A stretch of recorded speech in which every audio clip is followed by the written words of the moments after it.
Hi all, my name is Haley Comet and welcome to my cosmic corner of the internet where we discuss all things astrology. And today, the great conjunction, Jupiter conjunct Saturn 2020, what this once in 20-year event means for us all collectively and how this event initiates a new cycle that will continue until 2153. Yes, this is a big deal and I'm so excited to cover all of the intricacies of what new cycle we're initiating, what we can expect, and what growth can be garnered from this. Before I dive in, if at any point you gain any knowledge or clarity throughout the course of this video, if you wouldn't mind just dropping a like, comment something fun, turn notifications on, anything of the nature, I so appreciate it, and it really helps me to keep these cosmic videos coming.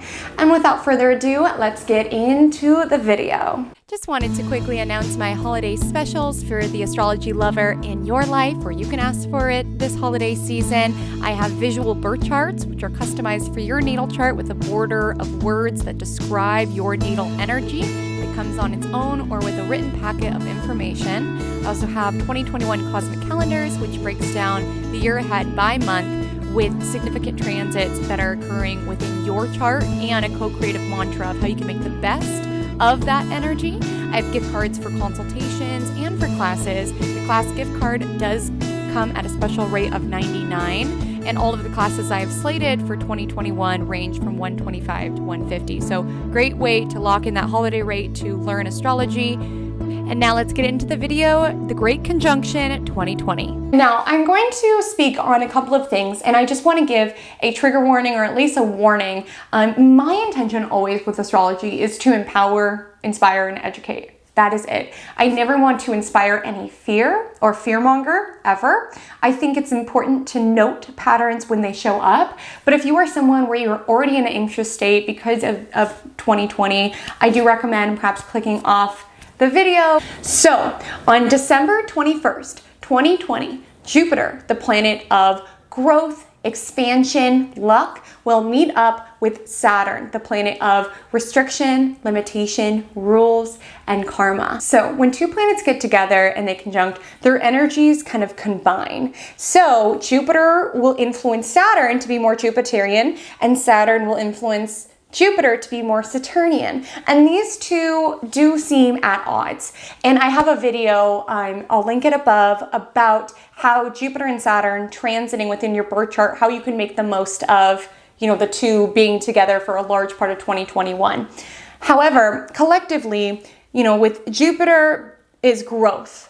So there is this profound desire to grow in a way that honors humanitarian values of Aquarius, and since I made up in Aquarius, to honor new and progressive ideals, to honor, a society that has humanitarian values and is future focused. And so with Saturn influencing Jupiter, it kind of creates this energy around, okay, yes, growth is possible, but it's not going to happen overnight. It's not this, full of hot air. Saturn teaches Jupiter, okay, step-by-step progress. Break down what it is that you want and work with the structures. Work with what's existing to make it happen. Work within, government and politics to make that happen. And it kind of slows Jupiter's role because Jupiter just wants to grow and expand and progress, but Saturn's like, okay, realistic logic, let's temper this, let's ground this down. So certainly this can be a really progressive influence. And again, when it happens, it's not like just on December 21st, there'll be all this, happening in the news. We'll feel it, before, and we'll feel it after, and it'll have permanent effects as we move into 2021. But it will give this energy around, okay, growth is possible, but let's break it down. It's not going to happen overnight. It takes time. Saturn rules time, and it takes logic and structuring. Now, Jupiter will also influence Saturn. As Saturn influences Jupiter, tempering the optimism, kind of slowing down the progress, Jupiter will influence Saturn in regards to growing our structure, perhaps redoing some structures, reevaluating some structures. Does this promote growth? I will say, out of the two combining, Saturn is a stronger energy because Saturn will be in Aquarius, so both in Aquarius, obviously, and Saturn performs stronger in Aquarius as Saturn rules Aquarius. So I'm not saying this is going to be the most bubbly, happiest aspect ever. With Saturn ruling, things are going to feel very harsh, it could feel very restrictive, and it can make people feel like, is this even possible for us to grow and expand? But it's at the first degree of Aquarius, which does set the tone for this amazing new beginning, collectively as well for our lives. And this one is significant because Jupiter and Saturn meet up every 20 years. So it's like this new cycle that initiates between growth, us expanding as individuals, and restriction, dealing with what karma we've set out, having what we've reaped catch up to us. And this one is significant because since the 19th century, Jupiter and Saturn, when they meet up, it's always in the earth element. And this year, we're starting in Aquarius, which is an air sign. And this will be a new pattern until 2153. This conjunction happens at the first degree of Aquarius. It does have this powerful aura of a new beginning, of a new start. Not a seamless start, not the easiest start, but a new start. And Earth governs tangible, material resources, things that we can see and touch and taste and feel. As an archetype, Earth, and don't take this personally if you are an Earth sign, it's talking about it as a concept. The shadow side of Earth is greed, being very money hungry, just being concerned if you can eat and take care of yourself. And with all of this occurring in Earth signs, there was an emphasis collectively on economy, capitalism, money, all of the things. Now with the meeting of the air sign, a new priority is beginning. And air has to do with people, connection, collaboration, ideas, ration, logic. And so with this occurring until 2153, it does feel as though we're taking a new step forward into, rather than let's just be focused on building an economy where I can have a mansion and be a billionaire, what about an economy where we have the technology where everyone gets to go to bed with a full stomach at night, where every person feels comfortable to share their voice, where we are concerned with the plights of other people, even if they're different from ourselves. Air is about how we're connected. If we were all in the room, which we're not right now because social distancing, but if we were all in the room, something that we would all share is air. We would all breathe in and breathe out the same air. The energy of air is to connect and to collaborate. So it does initiate the cycle around connection, collaboration, as well as humanitarian issues with the energy in Aquarius. Not going to be a seamless path. With Saturn, it's slow, steady, tedious. But I do believe that we are building a new society, a new priority where people are emphasized over profits. And Aquarius is a sign that's of the people. It's about humanitarian values. So I do feel like this new cycle it's initiating is about building a society that truly works for everyone, rather than a couple at the very top. So do I think it's going to be the most seamless process? No, because this conjunction also squares Uranus and Taurus. And Uranus is the planet of eccentricities, of ups and downs, of things that are unexpected. And it's in the sign of Taurus, which governs the baking industry, the food industry. And it's not going to be the most easy adjustment. But I do think it's a powerful new beginning. I mean, they're occurring at the first degree of Aquarius, 0 degrees Aquarius, on the winter solstice, which is also a very kind of intrinsically powerful time. It really speaks to this new beginning that we have. But oftentimes new beginnings, they're not always easy. They're not always seamless. It takes a lot for it to get on board. With the squares to Uranus, we can certainly know that the economy is going to continue to fluctuate insanely. Like if you look at this year, it was like stock market had reached all-time highs and then lows and then just ups and downs. And that can certainly be expected. And a lot of these new beginnings I'm speaking about is going to require a fundamental reorganizing of money, of how it's handled, of who has it, of how, it influences power dynamics, things of the nature. And it's a square aspect, so there is conflict. So while people are pushing for these new beginnings to this new earth, in a sense, in this new reality, we can all harmonize and get what we need and have progressive new ideas, there is going to be this pushback from those who have money, those who have power from the traditional banking system, etc. And I do want to say with the Uranus around a square. A powerful way to disrupt the current system as it is to vote with your dollar. Allow your purchases to go to the businesses and people that you believe in. It's a powerful way to vote, thinking every time you spend, you are putting either money into the old way of doing things that valued capitalism over human beings, or a new way of doing things where we empower financially the people, the causes, and the projects that we believe in. There's a lot of power in the dollar, in money. And really, money is going to continue to go up and down. So have some sort of economic strategy that makes sense for you. I know times are tough for a lot of people, especially after COVID, but if possible, to put aside some money or at least take it out so you have it tangibly, as it will continue to fluctuate in the year ahead as we integrate these changes forward. I think for us to build this new paradigm, start this new cycle, it's going to take a reorganizing of how money flows in our society, and that might be really uncomfortable, hence where the square comes in.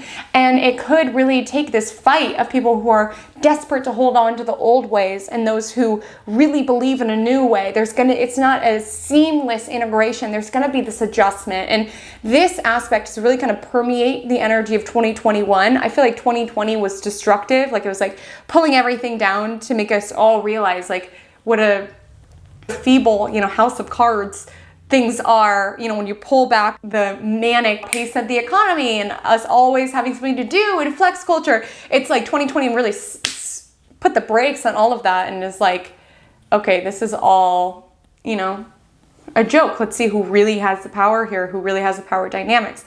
So this aspect, I feel like it's also going to permeate 2021, but it's more constructive in nature, like battles that kind of progress us forward. Whereas 2020, the destructive was like tearing it all apart so we could see what's underneath and see the problems that were exposed. 2021 does feel like this building energy, though the chaos may continue. So every 20 years, the two get together, and it happens to be timed with the US election years.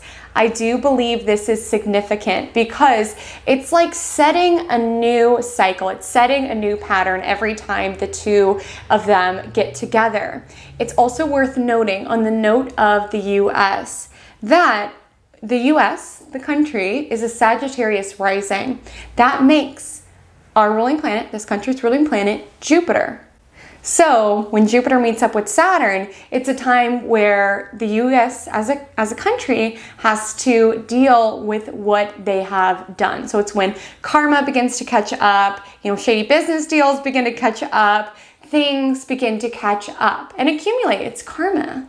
And I do want to appropriately quote this person because this is not my work, but the astrologer Robert T. Ferreira found that every time the two planets get together during an election or inauguration year, there's either an assassination attempt made on the president or the president dies in office. If you look back, it's occurred every single time. And there's a list and a table of all of the presidents and what's that occurred. And I think part of that is, the ruling planet, which is Jupiter, meeting up with Saturn. So it's like meeting limitations, meeting restrictions, and also meeting karma with what they've been done. Not that any of them necessarily deserve that, but it's this notion of the country of the US having to reap what they've sowed.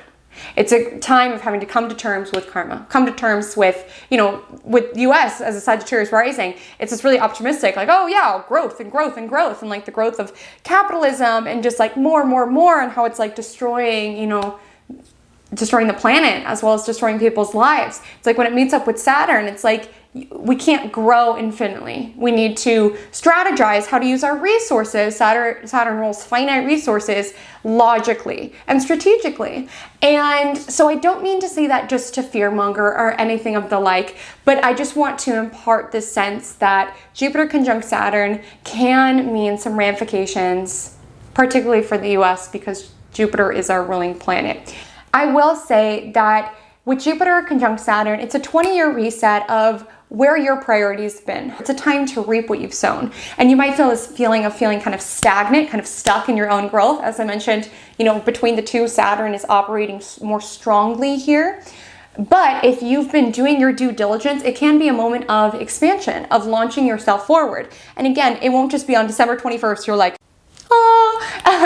It's starting the new cycle. So if you've been doing your due diligence and waiting for, the rewards to catch up, it could be starting a new cycle of feeling like you're free to move forward in your life. You've done your due diligence, you've done your work, and now it's like this breath of fresh air of being able to evolve, being able to move on. I will say this is more collective rather than personal. The personal application, of course, just look at which house you have Aquarius in. I have a whole video on that topic that you're welcome to dive into. In closing, I don't want to inspire any fear. I do think it won't be the most seamless journey. Whenever significant change is made, it's not the easiest journey. And Aquarius is the sign of humanitarian values. It's a sign of the people. Now, its ruler is Saturn, because oftentimes for us to really progress as individuals and progress as humans, we have to work within structures, and that can take ages. Like politics is so slow with things. So having patience with growth, having patience with yourself, being there for other people. We're moving into a cycle of, living more from our heart, thinking more about people than profits, and being more concerned with, community, connection, collaboration, connecting as human beings, because all of us together are so much more powerful than a couple of people who are in power. So always remember that. And friends, until we meet again, drink lots of water and stay cosmic.